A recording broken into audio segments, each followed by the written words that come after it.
आज जो कहानी जो वाकया मैं आप सबको सुनाने वाला हूँ वो गुजरात के सूरत शहर से है। घटना है 29 नवंबर की और लोगों को इस घटना के बारे में पता चला इसके अगले रोज़ यानी 30 नवंबर को। इसी साल की बात है, 30 नवंबर 2022। हुआ ये कि सूरत में एक अंजनी इंडस्ट्रियल एरिया नाम की एक जगह है और नाम से ही आप समझ पा रहे हैं कि आसपास बहुत सारे इंडस्ट्रीज़ हैं और जहाँ इंडस्ट्रीज़ होती है आमतौर पर वो इलाके जब मज़दूर वहाँ पर आते जाते हैं तब तो भीड़ होती है, अदरवाइज़ बहुत सारे ऐसे पीस ऑफ लैंड्स होते हैं जो खाली होते हैं। तो ऐसे ही एक खाली पड़ी ज़मीन पर 30 नवंबर की सुबह को लोगों की नज़र एक बहुत ही भयानक मंजर पर पड़ती है। लोग देखते हैं कि बिल्कुल खून से सनी हुई एक लड़की की लाश एक खाली ज़मीन पर पड़ी हुई है और इतना खून उस जगह पर बिखरा हुआ है कि लोगों के लिए उस लाश पर ठीक से नज़र टिका पाना भी मुश्किल हो रहा था। बहरहाल फ़ौरन पुलिस को फ़ोन किया जाता है और लोकल पुलिस मौका वारदात पर पहुंचती है और पुलिस देखती है कि एक नौजवान लड़की का कत्ल किया गया है और कत्ल भी ऐसे वैसे नहीं बल्कि ताबड़तोड़ बेइंतहा चाकू मारकर। कातिल ने इतने चाकू मारे हैं कि उसकी गिनती फौरी तौर पर या लाश को देखकर कर पाना संभव नहीं था। तो पुलिस ने वो डेड बॉडी बरामद की, उसे पोस्टमार्टम के लिए भिजवाया। साथ ही जो प्लेस ऑफ ऑकरेंस है जहाँ पर वो घटना हुई थी उस जगह पर पुलिस ने सर्चिंग की, तलाशी अभियान चलाया। पुलिस ने ये देखने समझने की कोशिश की कि कहीं कोई पर्स, कोई चूड़ी, कोई बिंदी, कोई मोबाइल फ़ोन, ऐसी कोई चीज़ जिससे उस लड़की के बारे में पता चले। पुलिस इस इरादे से उस जगह की तलाशी भी ले रही थी, लेकिन बहुत कोशिश करने के बावजूद पुलिस को सिवाय उस लड़की की लाश के वहाँ से और कोई भी दूसरी चीज़ नहीं मिली। और जैसा कि मैंने आपको बताया, पुलिस ने लाश को पोस्टमार्टम के लिए भिजवा दिया। जब डॉक्टरों ने उस डेड बॉडी का पोस्टमार्टम किया तो जो तथ्य उभर कर सामने आया, जो फैक्ट सामने आया, वो मैं आपको बताऊं। उस लड़की को कातिल ने या कातिलों ने जो भी कहें, क्योंकि बिल्कुल ब्लाइंड मर्डर था, लड़की की पहचान तो पता ही नहीं थी, और उस लड़की को कातिल ने 49 बार चाकू मारे थे, यानी 49 टाइम्स। और ऐसा आमतौर पर तभी होता है जब कोई किसी से हद से ज़्यादा रंजिश रखता हो, उससे बहुत ज़्यादा नफरत करता हो, बहुत ज़्यादा चिढ़ता हो। तो सवाल यह है कि इस मर्डर के पीछे रिवेंज और डेस्परेशन और हेट्रेड, इस तरह की चीज़ें थी, मतलब बदला, नफरत और जिसे कहते हैं ना कि मरने मारने वाली सोच, ऐसी चीज़ थी। इतना तो पुलिस के लिए क्लियर था क्योंकि 49 बार चाकू मारकर लड़की का कत्ल किया गया था, लेकिन कोई लीड पुलिस के पास नहीं थी। मामला चूंकि बेहद नाजुक था, बहुत संगीन था, फौरन ये जांच जो है लोकल पुलिस स्टेशन से लेकर सूरत के क्राइम ब्रांच के हवाले की गई और इस ब्लाइंड मर्डर को अब क्राइम ब्रांच सॉल्व करने की कोशिश करने लगी। सबसे बड़ा चैलेंज तो लड़की की पहचान ही पता करना था और उसकी कोशिश पुलिस लगातार कर रही थी, लेकिन पुलिस को कोई वे आउट, कोई लीड नहीं मिल पा रही थी। इसी बीच पुलिस की नज़र उस लड़की की टी शर्ट पर पड़ी, वो टी शर्ट जो उसने पहन रखी थी अपने कत्ल के वक्त। हालांकि वो टी शर्ट चारों तरफ से फट चुका था। आप समझ ही सकते हैं कि जब 49 चाकू मारे जाएंगे तो टी शर्ट की हालत क्या होगी, लेकिन फिर भी वो जो रक्त रंजित टी शर्ट थी, उस टी शर्ट में पुलिस ने ये देखा, पुलिस ने ये नोटिस किया कि ओडिया लैंग्वेज में कुछ बातें लिखी हुई हैं। और जब पुलिस ने ये देखा तो पुलिस को ये समझ में आया कि इस लड़की का कोई ना कोई रिलेशन ओडिशा से ज़रूर है। अदरवाइज़ ओडिया लैंग्वेज में कुछ लिखा हुआ टी शर्ट आमतौर पर गुजरात में, वो भी सूरत में, कोई लड़की पहनकर घूमेगी, ये बात थोड़ा नामुमकिन सी लगती है। बहरहाल पुलिस अब इस लड़की के ओडिया होने या ओडिशा से कोई कनेक्शन होने की बात को ध्यान में रखकर इस मामले की छानबीन करने लगी। पुलिस ने वो जो अंजनी इंडस्ट्रियल एरिया है उस इलाके में ओडिशा से आने वाले जो मजदूर हैं या जो एम्प्लॉयज़ हैं उनके बारे में पुलिस ने ज़्यादा से ज़्यादा जानकारी जुटाने की शुरुआत की। और मैं आपको बताऊं, वहाँ मज़दूरों के अलग अलग संगठन भी हैं, अलग अलग सेल्फ हेल्प ग्रुप भी बने हुए हैं। तो क्राइम ब्रांच की टीम ने ओडिया मज़दूरों का जो संगठन है या फिर ऐसे संगठन जो ओडिया मजदूरों के साथ डील करते हैं, उनसे क्राइम ब्रांच की टीम ने बातचीत की और उनको उस टी शर्ट में लिखे हुए लेटर्स भी पढ़ाए और फिर उस लड़की के बारे में जानकारी जुटाने की कोशिश की। तो तमाम मजदूरों ने ये कंफर्म किया कि हाँ, टी शर्ट में ओडिया ही लिखा हुआ है और उस लड़की को देखकर या उसकी डेड बॉडी देखकर ज़्यादातर मजदूरों ने यह भी कंफर्म किया कि हाँ, इसका ताल्लुक ओडिशा से हो सकता है। आमतौर पर कोई आदमी जहाँ से होता है उसके बॉडी लैंग्वेज में या उसके हुलिये में उस इलाके की झलक भी मिलती है। तो वो लड़की ओडिशा की थी, इतनी बात तो शुरुआती तफ्तीश में साफ हो गई, लेकिन अभी तक उसका नाम, उसका पता पुलिस को नहीं मिल पाया था। अब पुलिस ये जानने समझने की कोशिश करने लगी कि आखिर एक ओडिया लड़की यहाँ कैसे पहुँची और यहाँ उसका कत्ल कैसे हुआ। चूंकि उसकी आइडेंटिटी भी क्लियर नहीं हो रही थी, तो इससे ये बात साफ थी कि वो लड़की कम से कम सूरत में तो नहीं रहती थी और कहीं बाहर से ही आई थी, वो ओडिशा से ही आई थी। ये बात शुरुआती छानबीन में लग रही थी, लेकिन वो यहाँ कैसे आई, किसके कनेक्शन से आई, किसने उसका मर्डर किया, ये सवाल जस का तस था। अब चूंकि इस लड़की के बारे में पुलिस को नहीं पता चल रहा था, तो पुलिस ने अपने लेवल पर यह पता करने की शुरुआत की कि क्या ये जो ओडिया एम्प्लॉयज़ हैं अलग अलग फैक्ट्रीज़ में, उस इंडस्ट्रियल एरिया में, इसमें से क्या कोई एम्प्लॉय अभी हाल के दिनों में छुट्टी पर गया था और क्या वो 28, 29, 30 इन तारीखों पर वापस लौटा है। पुलिस अब इस एंगल पर अपनी जांच आगे बढ़ा रही थी।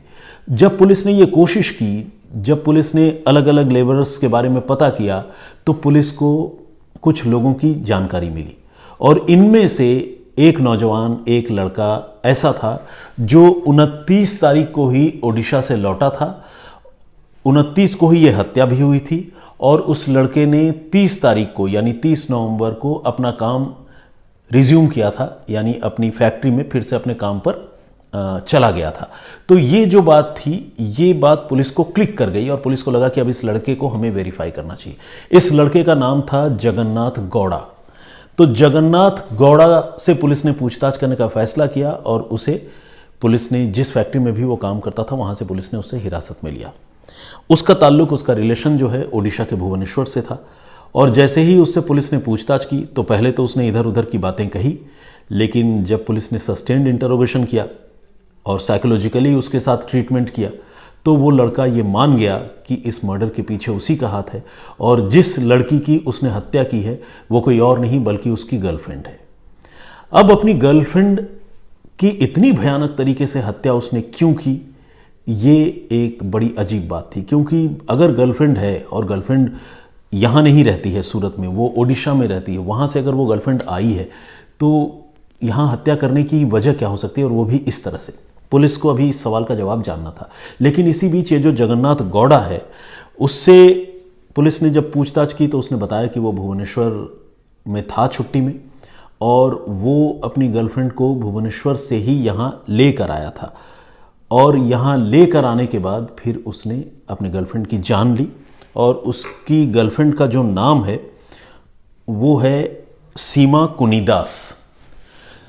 तो सीमा कुनीदास और जगन्नाथ के बीच ऐसा क्या चल रहा था, ये तो मैं खैर आपको बताऊंगा, लेकिन उससे पहले आप ये जान लीजिए कि जब ये लड़का पकड़ा गया और लड़के ने ये कबूल कर लिया कि उसने अपनी गर्लफ्रेंड सीमा की हत्या की है, तो पुलिस को एविडेंस की दरकार थी, सबूत की दरकार थी। तो पुलिस ने फिर इस लड़के से पूछा कि तुम कब यहाँ से गए, कब वापस आए, और जब तुम वापस आए तो किसके साथ वापस आए। तब इस लड़के ने पूछताछ में बताया कि वो अब से कुछ रोज़ पहले छुट्टी पर गया था और भुवनेश्वर से सीमा को अपने साथ ही लेकर आया था। उसने बताया कि वो ओडिशा से किस ट्रेन से आया और सूरत में किस रेलवे स्टेशन पर उतरा और कहाँ से ट्रैवल करता हुआ इस जगह पर पहुँचा जहाँ उसने हत्या की। जब उसने ये पूरा रूट या पूरा ट्रेल बताया तो पुलिस ने उस रूट के CCTV कैमरे एग्जामिन किए, उसके फुटेज एग्जामिन किए, और आपको जानकर अच्छा लगेगा कि पुलिस को इस मेहनत का फल मिला और सूरत रेलवे स्टेशन में पुलिस को CCTV में ये जो लड़का है जगन्नाथ गौड़ा और सीमा कुनीदास, ये दोनों आते हुए दिखाई पड़ गए। और इत्तेफाक से इस CCTV फुटेज में भी वो लड़की उसी टी शर्ट में दिखाई दे रही थी जिस टी शर्ट में उसका कत्ल हुआ था। तो ये एक बहुत important piece of evidence police ने उस लड़के से पूछताछ करने के बाद गैदर कर लिया। इसके बाद जब उस लड़के से और सख्ती से पूछताछ हुई तो उसने ये भी बताया कि मर्डर करने के बाद उसने वो चाकू कहाँ फेंका है। फिर उसकी निशानदेही पर मौका वारदात से तकरीबन 1 किलोमीटर दूर, जहाँ पर एक सुनसान जगह पर उसने चाकू फेंका था, उस जगह से पुलिस ने चाकू भी रिकवर कर लिया। तो इस तरह से पुलिस ने न सिर्फ कातिल को गिरफ्तार किया बल्कि उसने 2-3 अहम सबूत भी इस मामले के जुटा लिए। अब मैं आपको ये बताऊंगा कि ये मर्डर उसने कैसे प्लान किया और इस मर्डर के पीछे की वजह क्या है। मर्डर के पीछे की जो वजह है वो ये है कि ये जो गर्लफ्रेंड है ये जगन्नाथ पर दबाव बना रही थी कि वो अब उससे शादी कर ले। आमतौर पर ऐसा इस तरह के रिलेशनशिप में हो ही जाता है, कभी लड़के तो कभी लड़कियां दबाव बनाते हैं कि भाई शादी कर लो, और जो पार्टनर धोखा देना चाहता है वो पीछे हटता है। जगन्नाथ जो है वो लगातार पीछे हट रहा था, लेकिन ये लड़की उसके पीछे पड़ गई थी, लगातार उसको इंसिस्ट करती थी शादी कर लो शादी कर लो। जगन्नाथ यहाँ सूरत में रहकर लेबर का काम करता था, मजदूरी करता था, और वो लड़की वहाँ भुवनेश्वर में रहती थी। फाइनली जगन्नाथ ने यह तय किया कि वो अपनी गर्लफ्रेंड को धोखे से सूरत लेकर आएगा और उसकी हत्या कर देगा। ये लड़का इतना शातिर था कि इसने न सिर्फ इस मर्डर को सूरत में रहते हुए ही प्लान कर लिया था, बल्कि भुवनेश्वर से बहाने देकर, उस लड़की को धोखा देकर वो अपने साथ सूरत ले आया घुमाने के बहाने से, और ऐसी जगह पर ले आकर उसने कत्ल किया जहां पर दूर दूर तक कोई सीसीटीवी कैमरा नहीं था। यह इतना शातिर था कि यह जानता था कि अगर सीसीटीवी कैमरे में मुझे आते जाते दिख गया कत्ल वाली जगह के आसपास तो फिर मैं पकड़ा जाऊंगा, इसीलिए उसने सुनसान जगह पर मर्डर करने का फैसला किया। इसने क्या किया, छुट्टी पर जो भुवनेश्वर गया, वहां से सीमा को ये कहकर कि चलो तुम्हें सूरत घुमा कर लाता हूं, जल्दी ही हम शादी भी कर लेंगे, उसको अपने साथ लेकर आया। अब ये जो सीमा है उसने अपने घर वालों को बगैर बताए हुए अपने प्रेमी पर आंख मूंद कर यकीन करके जो भी उसकी ज़रूरी चीज़ें थी वो सब लेकर जगन्नाथ के साथ भुवनेश्वर से सूरत के लिए रवाना हो गई। सूरत पहुंचे, सूरत में रेलवे स्टेशन पर दोनों ने ट्रेन से डिबोर्ड किया, बाहर आकर ऑटो में बैठा, और ऑटो में बैठने के बाद वो सीधे पहुंचा उसी अंजनी इंडस्ट्रियल एरिया में, जहां एक सुनसान मैदान में शाम के वक्त 29 नवंबर के शाम के वक्त एक सुनसान खाली पड़ी जगह पर उसने सीमा को ऑटो से उतारा, खुद भी उतरा। ऑटो वाला जैसे ही वहां से आगे निकल गया उसके बाद उसने सीमा को पकड़ा और पकड़ने के बाद अपने साथ मौजूद चाकू से ताबड़तोड़ उस पर वार करना शुरू कर दिया, और इस तरह चंद मिनटों के अंदर 49 बार चाकू मारकर उसने सीमा की हत्या कर दी। इसके बाद उसने सीमा की लाश को वहीं छोड़ दिया, उसके साथ कोई भी दूसरी चीज़ उसने वहाँ नहीं फेंकी, रहने नहीं दी, क्योंकि उसको पता था कि अगर कोई भी दूसरी चीज़ रहेगी तो वो पकड़ा जाएगा। उसको इस बात का पूरा कन्फर्मेशन था कि ये ऐसी एक सुनसान जगह है जहाँ पर दूर दूर तक कोई सीसीटीवी फुटेज नहीं है, और उसको लगा कि इस मर्डर को करने के बाद वो कभी पकड़ा नहीं जाएगा। इसके बाद वो वहाँ से निकला, उसने चाकू दूसरी जगह पर फेंका, उसके बाद घर पहुँचा, हाथ मुँह धोया, नहाया, रात भर सोया, और अगली रोज़ सुबह यानी 31 नवंबर की सुबह उसने अपना ड्यूटी रिज्यूम कर लिया छुट्टी से लौटकर। उसके साथ काम करने वाले लोग, फैक्ट्री का मालिक, किसी को भी उसके इस करतूत, उसके इस हरकत के बारे में दूर दूर तक कोई अंदाज़ा नहीं था, कोई जानकारी नहीं थी। लेकिन जैसे जैसे तफ्तीश आगे बढ़ी और क्राइम ब्रांच ने पहले लड़की के बारे में पता किया, उसके बाद इस लड़के के बारे में इस तरह से पता किया कि इसमें आप में से जो लेबरर्स काम करते उसमें से कौन छुट्टी पर था, इसके बारे में जब पुलिस ने पता किया तो जगन्नाथ गौड़ा जो है वो पुलिस की रडार पर आया और फाइनली वो पकड़ा गया। तो ये कत्ल की साजिश जितनी भयानक थी, ये कातिल जितना शातिर था, और इस कत्ल के पीछे की वजह जितनी दर्दनाक थी, कत्ल को अंजाम देने का तरीका भी उतना ही भयानक था, यानी 49 बार चाकू मारकर हत्या हुई। लेकिन दाद देनी होगी गुजरात पुलिस के क्राइम ब्रांच की, सूरत पुलिस के क्राइम ब्रांच की, जिन्होंने इस जघन्य ब्लाइंड मर्डर को बहुत ही ख़तरनाक तरीके से जिसे अंजाम दिया गया था उसे पुलिस ने सुलझा लिया। तो आज की कहानी यहीं तक। मुझे उम्मीद है कि इस दुखद कहानी में भी आप लोगों को कम से कम क्राइम ब्रांच के रोल पर जो है थोड़ा सुकून, थोड़ी राहत ज़रूर मिली होगी।